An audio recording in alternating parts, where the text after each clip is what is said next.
Hello and welcome to the second episode of Healthy Living. Healthy Living is a program which tackles various issues that affect our lives, starting from what we eat, how we go about our days, if at all we do any exercises. Today in this episode, we're going to talk about ulcers. What are ulcers? How do they develop? What can we do to avoid them? And the mental health involved in ulcers. My name is Serah Makondetsa. Stay with us. Like I said earlier on in this program, we're talking about ulcers. In this segment, I'm joined by Lusayo Simwinga, a junior doctor at Queen Elizabeth Central Hospital, who's going to enlighten us more about ulcers. What is ulcers? How can we prevent them? Everything in those lines. Welcome on the segment. Thank you.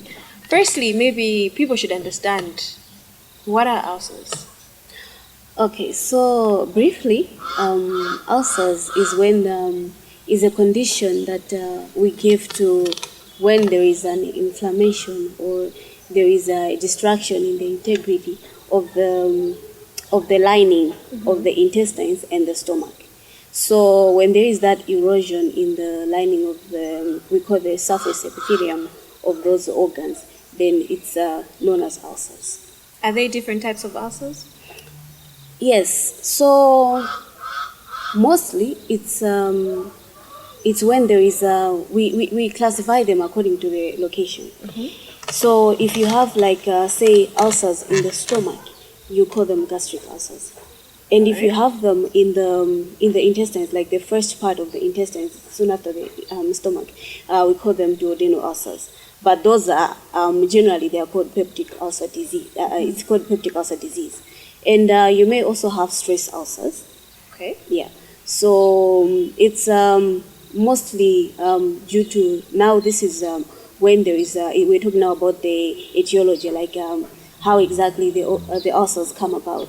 So when it's due to a physiological stress of the body, they are maybe due to illnesses, or maybe the patient has undergone surgery or something like that, then we term them stress ulcers. And it may also happen that erosion in the lining of those organs.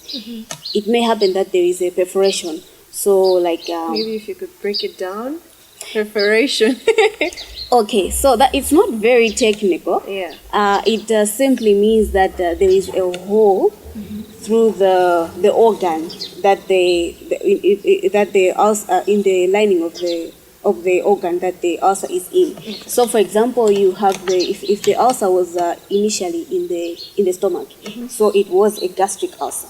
So when it has gone through the organ, so there is contact between the inside and the outside of that organ, then that's a perforated ulcer. Yeah. What causes? You've mentioned the different types and maybe based on location. First of all, before I go to what causes, what exactly, how different do they feel? The ulcers? Yes. Okay, so when a patient comes to the hospital, they're going to give you a history. They're going to give you a story, like what exactly they have been feeling. So mostly a patient is going to tell you that they've been feeling pain. So it's up to you as a doctor with your expertise now to elicit where exactly this pain is and exactly how they've been feeling, the character of that pain, and any associated factors, maybe if there's any relation to food intake. So, for example, if a patient comes and then they say they've been feeling pain in their abdomen, in their tummy, and usually they're going to say that it's burning in nature. It's burning. So, and they're also going to say that sometimes it's going to be radiating to the back. So it's going to be feeling like it's going through, it's cutting through their stomach, and then it's going all the way to the back. Sometimes that may happen. And they may also say that when they eat, soon after they eat, they get that pain. Or sometimes it's some 2 to 3 hours after they've taken the food. So if it's soon after eating, they get that pain, and you have talked about the relations, the radiations that I've talked about, the character, the burning in nature and whatnot. It may also be associated with vomiting. Those are some of the things that you may have to, the patient may present with. So if they tell you that the pain is soon after eating, it's likely that that ulcer, if it is an ulcer, is in the stomach, is in the tummy.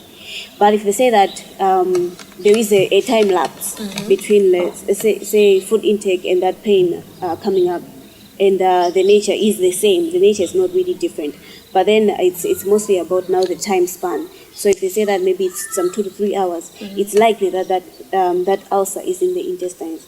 It's a duodenal ulcer. All right. Is it a hereditary problem or it is something induced? What causes ulcers? There are different etiological factors. So the most associated cause for ulcers is it's an infectious cause. Okay. What do you mean infectious cause? That may surprise you, but yes, it is an infectious cause. It's caused by a bacteria. So a bacteria that is called Helicobacter pylori. So when that bacteria has colonized the surface lining of the stomach or the duodenum, and it's producing its toxins, it's presenting with imbalances in the protective or defensive mechanisms of the lining of the organs that we've talked about, then it's going to that inflammation, that infection is going to possibly result into an ulcer. Anyone can get it. Anyone can get it. From all the types that you've talked about, how can we avoid ulcers? Yeah, so before I talk about how you can avoid this, there are also other associated causative factors or things that put you at a higher risk, apart from a continued use of or dysregulated use of medications. Like, for example, medications that we call non-steroidal anti-inflammatory drugs. So examples of these drugs may be like brufen, ibuprofen. If you continue taking them? Yes, like if it's dysregulated, like say you're taking it without caution. And maybe if you are taking, because every medication that you take, it has to be prescribed. Okay. But most of us are fond of going going for over-the-counter medications. When we feel something, we go over the counter and we get ourselves, we prescribe any something. Painkiller. Yes, we just get any painkiller, even for an indication that is not there. Yeah, we get those pain medications, and that predisposes us to that dysregulation in defensive mechanisms of the gut, of the stomach and the intestines. So ideally, this the organs themselves, the gut, if I can put it that way, is able to fight against any irritants. Yeah. So there's supposed to be a balance. So there's supposed to be adequate mucus production in the organs, and there's also supposed to be a mechanism to fight off any excess acidity that is there. So you find that those things that I've talked about, the H. pylori, the NSAIDs, and sometimes too much alcohol intake or too much use of tobacco, or let me just say smoking, because people smoke whatever they find these days. Out of curiosity, some people say, I have ulcers. That's like a daily thing. They will tell you, I'm not going to eat this because I have ulcers. Is it a permanent disease, or it's a once-off disease where you have ulcers, you go to the hospital, you're treated, or it's something that somebody can permanently have as a condition? Okay, so sometimes a patient can present with an acute episode. So they've just had it right there and then. Yeah, they didn't have any symptoms in the past, so they just present to the hospital with those things that I've mentioned. It's possible that we can give them medication. So because I've said that this condition, it may be caused by an infectious agent, the bacteria that I've talked about. So they are given an antibiotic. So it's actually a combination of medications that we give when the diagnosis of ulcers has been confirmed. So you give them the medication. You give them medications to fight the the bacterial cause, and you also give them medications to protect the lining now. So if there's excess acidity, you give them medications to regulate that. So it's possible that they may recover. All right. Yeah, but sometimes it may keep coming. It may keep popping up. Yes. So when that happens, then there is need now that the patient has to be on maintenance kind of dose. Okay. Yes. I think these days most of the things that we're being more of preventing than actually getting to the situation and then getting medication. Any home remedies that people out there can use to completely avoid ulcers? As we've discussed already, apart from the infectious cause, it's also about lifestyle. So if a person is fond of taking too much alcohol, if they are fond of smoking a lot, or this use of medications that have not been prescribed, or they just take them anyhow without any kind of prescription from a medical personnel. And also if a person reduces their alcohol intake, if they reduce their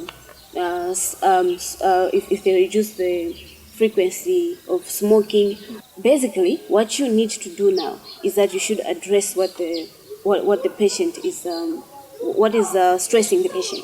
You should address that. So if it is an illness, treat that illness. Yeah, because sometimes we keep treating things as they come, instead of treating what exactly is causing that. The trigger. Yes, the trigger, and instead of treating the trigger now. Because most of us like to have, we just want to have that momentary relief. Yes. Temporary. Yes, temporary relief.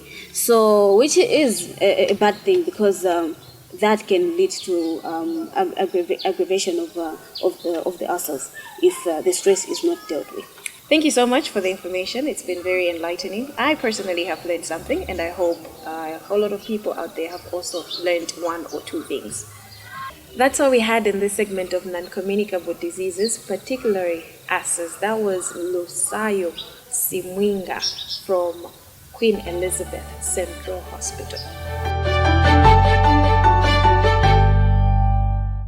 Welcome back. Moving on, this is a segment of mental health. In this segment, we are joined by Dr. Genesis Chorwe Sungani, who is a senior lecturer on mental health at Kamuzu College of Nursing here at Blantyre campus. Welcome to this segment. Thank you, Serah. First of all, we're talking about ulcers, and this I may say is somewhat a common disease among people, and people don't exactly know what happens. If you could explain maybe the mental health in relation to ulcers. Yes, ulcers is a condition which affects the intestines. In medical terms, we call it gastrointestinal system. And usually it happens because of the erosion which happen in the layer, the mucus which covers the intestines. When it is eroded, it becomes a wound. And this erosion can happen because of several things. Maybe the increase in the levels of the intestinal juices, which are used during digestion. You find that the body starts digesting itself. Or sometimes because somebody has taken toxic substances which are going to erode that mucous membrane covering the intestines. But also sometimes it happens because of infections. You find that some parasites can attack the intestines, the mucosa layer. Then the intestines develop some sort of wounds. So you find that people end up feeling a lot of pain. Sometimes we have scenarios like muntu yuyu amaganiza kwambiri, and in the end wabanga develop ma ulcers.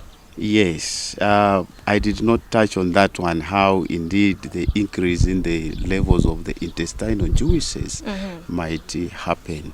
Sometimes because somebody is thinking too much, you find that because of the thinking, there are some of the changes which happen, or neurotransmitters which are produced in the body. Now, because of those neurotransmitters being produced, they might stimulate the secretion of also some of the digestive fluids, which might be like the ones which digest protein, and those digestive juices, they end up, because they are now produced in large amounts than required, then they end up digesting the intestines themselves. Seeing as it's something that can easily develop, is it treatable at one go? Well, Or it's something, yonena kuti, if it develops, then it stays. You have masas, you have masas. no, ulcers are curable. Yes, they are curable in the sense that there are even medications which would help an individual to get better. For example, people can get medication, like sometimes they get magnesium. That medication is going to help in covering those wounds, and the healing process happens naturally and you get better. But also, as we have said, that if we link it to the mental health aspect of it, if the triggering factor is because somebody is having the stressful situations, yes, those stressful events are prolonged over a period of time.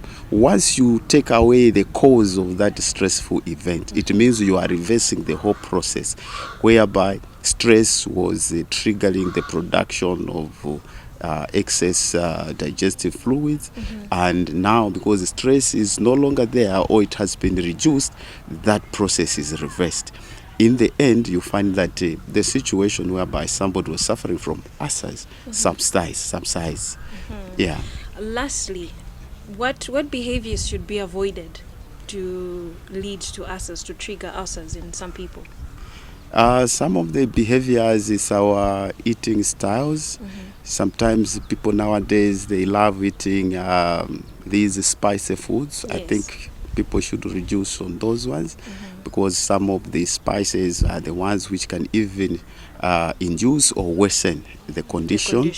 Yes. But the other thing is the living style. People should know how to cope with stress.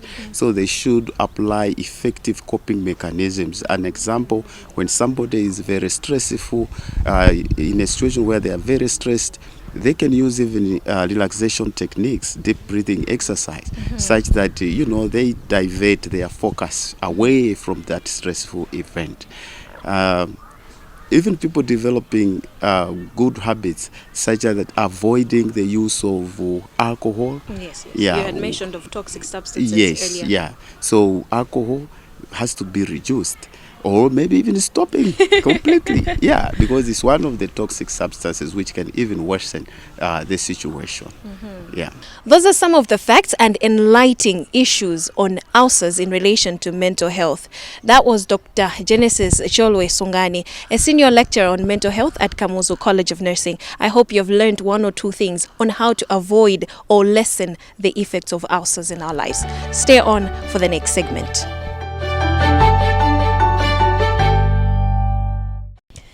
Moving on with the program, we now get to the segment of nutrition. In this segment, I'm joined by Isabel Potani, who is a nurse nutritionist working with the College of Medicine. Welcome to this program. Thank you. So, nutrition.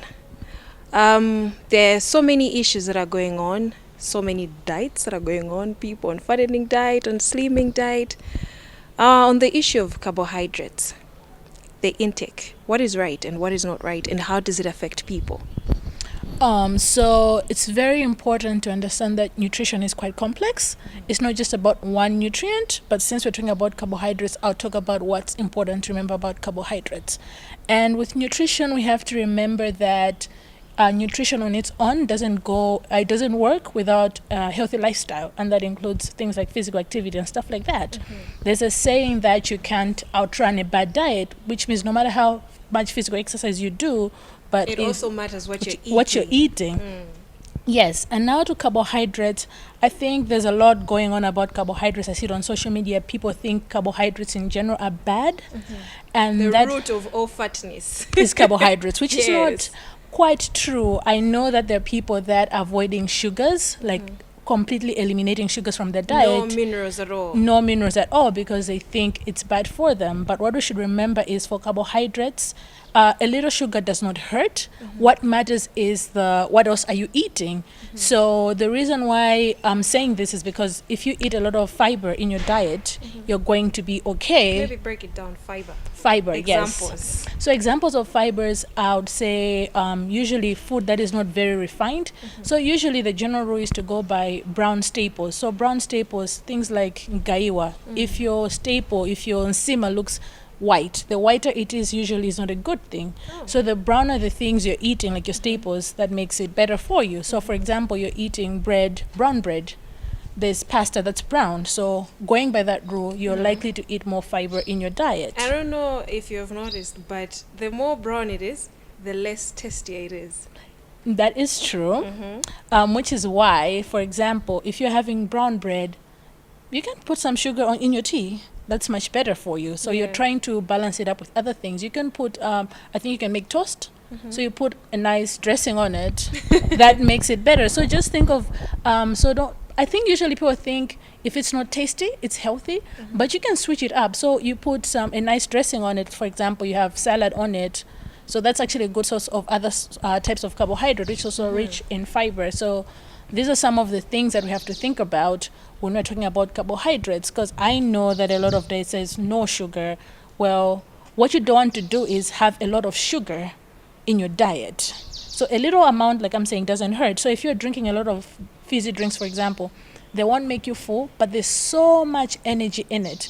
So the issue isn't the sugar in it, it's the energy. Because if it's a lot of energy in a small amount, that doesn't make you full. So for example, a teaspoon of sugar has got a lot of carbohydrate, simple sugars that is, then I would say, so if you're eating just a teaspoon of sugar, for example, that's a lot of carbohydrate. But if you mix it up in something else, for example, porridge, the same amount of sugar in porridge is different than just having raw sugar on its own or raw sugar in the tea, because tea is a drink, you won't be full and you want something else. Yes. So it's quite important to think about, we call it a vehicle, where the sugar is in, because if it's just small amount of food but lots of sugar, you won't get full, you need more, then you're having a lot of energy. So when you have a lot of energy, you don't exercise a lot, you're going to be fat, obese.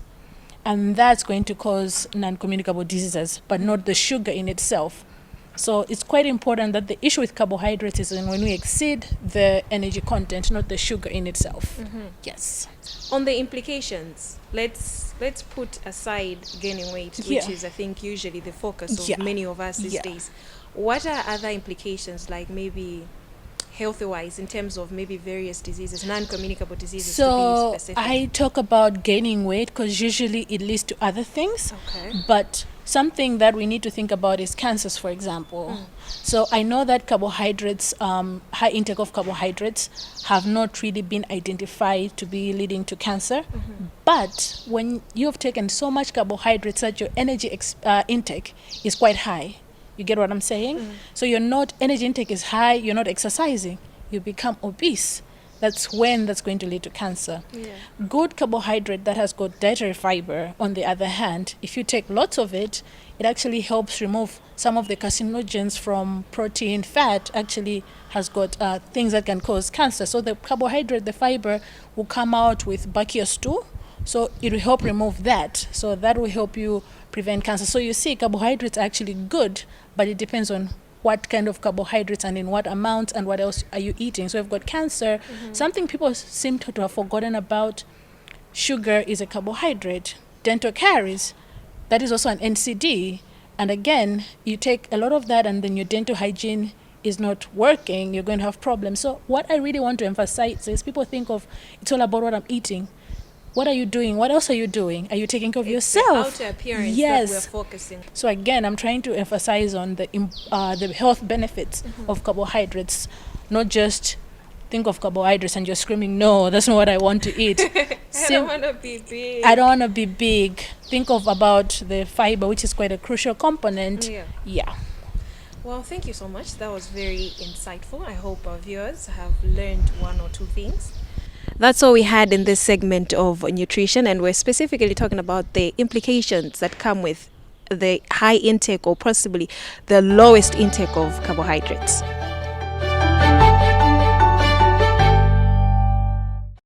Moving on with our program, we now go on to the segment of fitness. Gawo limeneli tikuyangana kwenikweni kufunikira kochita masewero olimbitsa thupi. Nde kumalo kumene tili kuno ndi ku Body Project mu mzinda omwe uno wa Blantyre, kumene anthu osiyanasiyana ochoka mu zintchito zosiyanasiyana abwera pamalo pano chakumadzulo kuno kuti alimbitse matupi awo.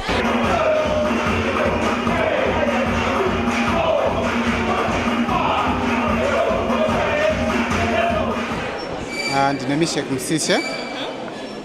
Kupanga masewero olimbikitsa thupi ndi chinthu chabwino kwambiri chifukwa masiku ano ndi mmene moyo ulili umafuna kuti uzipanga ma exercise. Wopanda ma exercise chimene chimachitika kuti matenda amabwera pa thupi, and zimene zija zimafuna kuti uzipanga exercise kuti upewe matenda amenewa. Ndiponso ukakhala kuti upanga ma exercise umatha kupanga develop mphamvu kuti utha kugwira ntchito bwino osatopa mwansanga. Chifukwa chake mapanga exercise. Inu mwina mapanga mowirikisa morani kamodzi pa sabata kapena kawiri kapena 5 days yonse pa wiki? Ine ndimabwera ku gym kanayi pa wiki. Tathokoza kwambiri. Zikoma.